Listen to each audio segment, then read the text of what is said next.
এই দেশের প্রকৃত মালিক কোনো স্বৈরাচার শাসক নয়, বরং এদেশের মালিক এদেশের জনগণ। গণভোটের রায় ও জুলাই সনদের পূর্ণাঙ্গ বাস্তবায়ন, আওয়ামী ফ্যাসিবাদের আমলে সংগঠিত সকল গণহত্যার বিচারের দাবিতে দেশব্যাপী অদম্য জুলাই শিরোনামে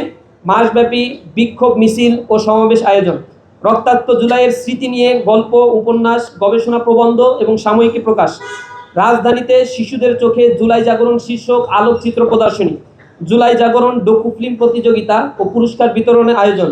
সেমিনার, সিম্পোজিয়াম, রিসার্চ কনফারেন্স, আলোচনা সভা, দোয়া অনুষ্ঠানের আয়োজন, সারা দেশে শিক্ষা প্রতিষ্ঠান ও গুরুত্বপূর্ণ পাবলিক প্লেসে জুলাইয়ের অঙ্গীকার, ইনসাফের বাংলাদেশ বিনির্মাণ শীর্ষক আলোকচিত্র ও ডকুমেন্টারি প্রদর্শন এবং সাংস্কৃতিক সন্ধ্যার আয়োজন, জুলাইয়ের স্মৃতি বলা, স্মৃতি লিখন, বক্তব্য রচনা ও বিতর্ক প্রতিযোগিতা প্রভৃতির আয়োজন, নিজ নিজ জেলায় শহীদের নামে স্থায়ী পাঠাগার প্রতিষ্ঠা, জুলাই শহীদ স্মৃতি ক্রীড়া প্রতিযোগিতার আয়োজন। প্রতি সপ্তাহে সর্বোচ্চবার বিকাশ পেমেন্টে 50 জন হবেন পেমেন্ট চ্যাম্পিয়ন। জিতে নিন টিভি সহ আকর্ষণীয় সব প্রাইজ। শহীদ পরিবার, আহত ও আন্দোলনে অংশগ্রহণকারী গাজীদের নিয়ে লাল জুলাই শীর্ষক সাক্ষাৎকার গ্রহণ ও পডকাস্টের আয়োজন, শহীদের কবর জিয়ারত, শহীদ পরিবার ও আহতদের সঙ্গে সাক্ষাৎকার এবং মতবিনিময় ও জুলাই দেশব্যাপী জুলাই গ্রাফিতি অঙ্কন, ইকোস অফ জুলাই শিরোনামে 36 দিনব্যাপী অনলাইন ক্যাম্পেইন পরিচালনা করা। প্রিয় সাংবাদিক বন্ধুগণ,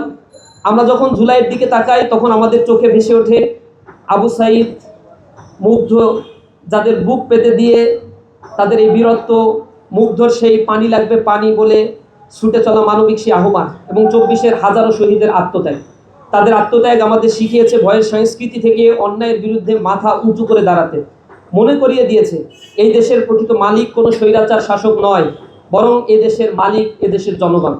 তাই আসুন কোনো স্বার্থান্বেষী গোষ্ঠীর ক্ষমতা লিপ্সার কাছে এই অভ্যুত্থানের অর্জনকে ব্যর্থ হতে না দিয়ে সব বিভেদ ভুলে শহীদের স্বপ্নের বৈষম্যহীন ইনসাফ ভিত্তিক বাংলাদেশ গড়ার লক্ষ্যে আমরা পুনরায় ঐক্যবদ্ধ হই। সবশেষে